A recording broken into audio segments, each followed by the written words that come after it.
Баланың төзімі мен қанағатын қалай қалыптастырып жатырсыздар? Мен өзімнің тәжірибемді айта кетейін. Мынандай бір оқиға болды. Біздің үйге қонақ келді. Мен ол кісінің алдына пирог қойдым. Менің қызым қызығып екі тілімен жеді. Содан кейін ары қарай тағы жеймін деп сұрап еді.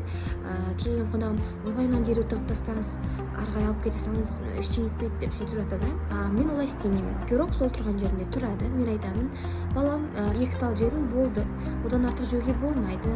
Асқазаның ауырады, сен одан бұрын көп тамақ жедің деген сияқты. Немесе күніне бір тал ғана кәмпит жеуге болады. Немесе планшетте біздің үйде ашық жерде тұра береді. Мен айтамын, көп көруге болмайды ол затты. Мен рұқсат еткен кезде көресің деп айтамын. Яғни кез келген нәрсені мен баланың көзінше болмайды, ойбай мынау қазір көрсе жылайды деп бірден тыға салмаймын. Ол зат сол жерде тұрғаны маған керісінше дұрыс деп санаймын, өйткені соны көріп тұрса да өзін тыюға деген қанағаты, төзімі қалыптасады.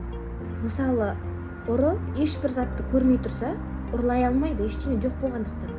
Ал бір зат көзіне көрінді ма, оны ұрлап кетеді. Жаңа бірінші жағдайда ол бәрібір ұры еді ғой. Просто ұрлайтын зат болмады да, сол сияқты бұл жерде бәрібір қанағатсыз бала, бәрібір төзімі жоқ бала болады да. Бір зат тұр, бірақ оны ұрламайтын адам ол ұры емес. Сол сияқты ол тұр, бірақ рұқсат етілгеннен артық жемейтін болса, демек ол балада қанағат төзім бар деген сөз.